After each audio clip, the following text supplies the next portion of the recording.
Estoy pensando en otra cosa, espera. Sí, porque un entrenador que ha pasado por aquí, un gran entrenador, Toshak, decía, lo sabéis, ¿no?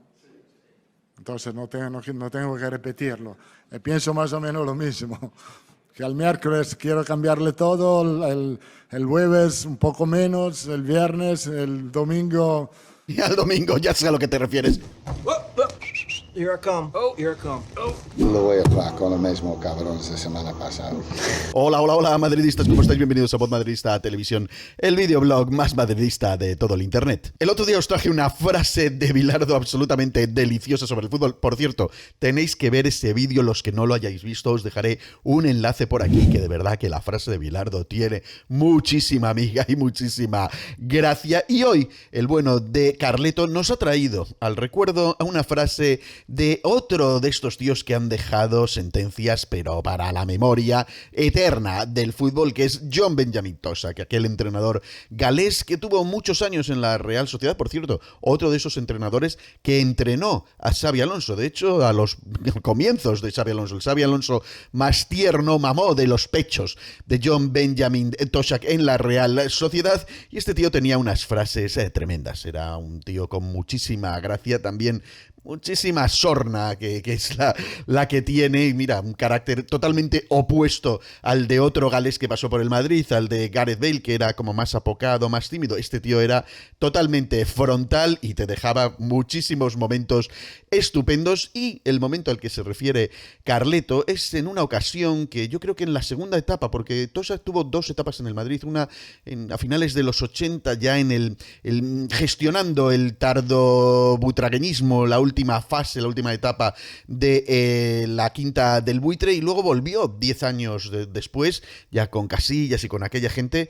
Y yo creo que fue en ese año, que estuvo un año entero y luego le echaron a los 11 partidos del siguiente, que dijo esta frase memorable a la que se refiere Carleto Ancelotti, que él la decía de, bueno, joder, es que después de perder un partido te dan ganas de no volver a poner a ninguno de los que tienes. Luego ya, según va pasando o avanzando la semana, avanzas al martes o al miércoles, al final, bueno, estos dos tampoco lo hicieron tan mal. Al final, mira, estos otros tres, no del todo, quizá en algo se equivocaron, y al final terminas poniendo a los mismos 11 cabrones de siempre. Esa es la frase que dijo John Benjamin Tosak, genio y figura, desde luego. Y aquí la quiere utilizar Carleto para justificar que no hace tantas revoluciones en cuanto a los hombres, aunque realmente sí hizo intentos de revoluciones en cuanto a las posiciones o los roles, y ya en algunos lo hemos comentado, sobre todo en el partido, en la charla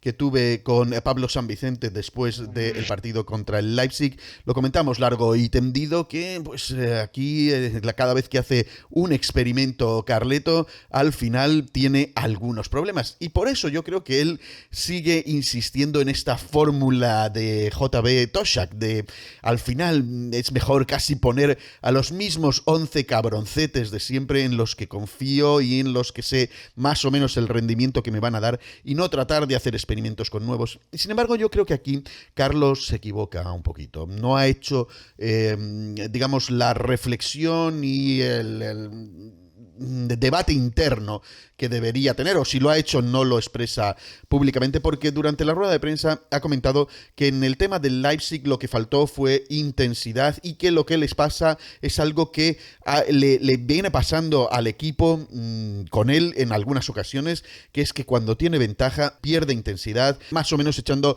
la culpa a los jugadores que gestionan este tema de las ventajas de una forma, digamos, más displicente, cuando en realidad yo creo que en Leipzig, por ejemplo, no fue un problema de intensidad. Yo vi a los jugadores intensos e intentando hacer las cuestiones que debían hacer, pero les vimos perdidos. Estaban todos desubicados en posiciones muy raras, sobre todo Camavinga, en ese invento posicional de tercer mediocentro por delante de Tchouaméni y de Kroos, que al final ocupaba espacios que eran normalmente de otros jugadores, y todo aquello fue un desbarajuste táctico que es achacable al entrenador, no a la actitud o a la intensidad que pusieron los jugadores, porque la intensidad y la actitud que pusieron los jugadores yo creo que fue más que adecuada. Pero también es verdad que tradicionalmente el Madrid, no solo el Madrid de Carleto, sino el Madrid en general, no ha sabido gestionar las ventajas, o se encuentra más cómodo en las situaciones en las que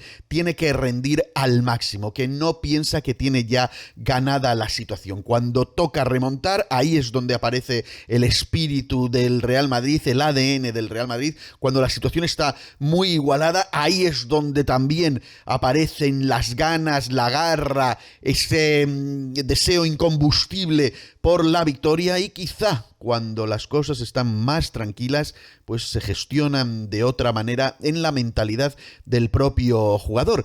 Y aquí hace Carleto una mención que dice cómo gestionar esto de cuando llevas diferencias, porque si hablas de, o las ventajas, si tú hablas de la ventaja y de que no hay que pensar en la ventaja, eso es en lo único que vas a pensar. Es como si yo os digo, no penséis en un elefante verde, en la cabeza vais a tener al puñetero elefante verde todo el tiempo, ¿no? Pues ese es el problema que no acaba de resolver Carleto, al parecer, con el equipo, que no sabe cómo decirles olvidaros de que tenemos ventaja. Pero una de las maneras de hacerlo es las alineaciones, los onces, los movimientos que tú haces. Si tú sales con un equipo en el que estás quitando a un elemento de la ofensiva, como por ejemplo en Leipzig, contra el Leipzig, que quitas a Rodrigo para meter a un elemento más defensivo, aunque digas que es para meter la intensidad en el centro del campo, como es Camavinga, tú estás mandando un mensaje a la plantilla, a la afición, al rival y a todos los espectadores que se pongan a ver el partido, que es: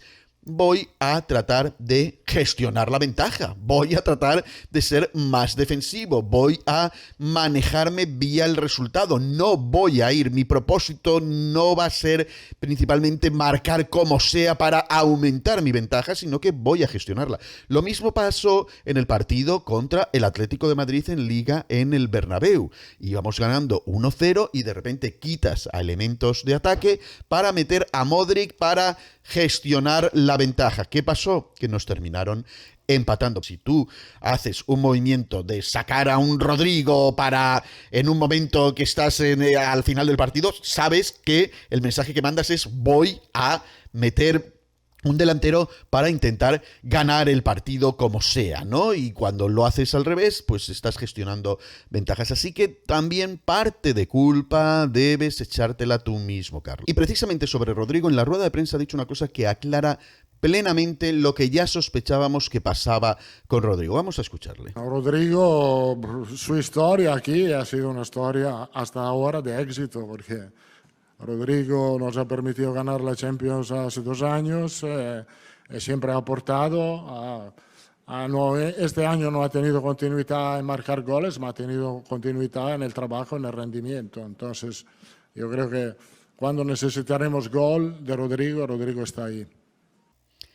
¿Os dais cuenta el asunto que os comentaba hace tiempo de por qué ese debate que hay entre Rodrigo, Brahim, o de si Rodrigo merece banquillazo? Rodrigo, para él, es un tío que le ha dado una Champions, que le ha salvado el culo con aquellas salidas. Lo que pasa es que se olvida también de que saliendo de revulsivo Rodrigo no solo estaba dando otra versión diferente a la que ahora a lo mejor le cuesta llegar cuando tiene este rol de titular que le quieres dar con absoluta continuidad, sino que además se olvida de que en ese momento también había una competencia interna con Asensio que benefició al equipo al completo. Benefició a Rodrigo porque salía con más intensidad a ganarse el puesto, no se sentía con ese puesto asegurado. Benefició también a Asensio, que también salía con más intensidad a intentar ganarse ese puesto, que era el único en aquella plantilla que estaba más o menos por resolver, y el equipo se benefició de esa competencia interna, de que ninguno de ellos tenía tan claro quién era el titular. Cuando Rodrigo ha tenido muy claro que él es el titular del puesto y que no hay Brahim que valga, que no está en disputa si sino que tengo yo mi puesto en plaza, mi cátedra universitaria, y de aquí no me mueven, y si salgo va a ser por descansos o por cualquier otra historia, pero el titular del puesto, el dueño del dorsal número 11, soy yo, es cuando ha tenido peor rendimiento. Le veo con demasiada obsesión por el gol, pero quizá precisamente es de nuevo el puñetero elefante verde. Estás sin marcar goles y no te preocupes, no tienes que estar pensando en eso y los goles llegarán. Pues estás pensando, estoy sin gol, estoy sin gol, estoy sin gol, ¿qué me pasa? Y al final le ves, en cuanto coge el balón, se dirige prácticamente con visión túnel a intentar enfilar la portería, a disparar también a veces haciendo algunas selecciones de tiro que no son las más correctas. Me recuerda un poco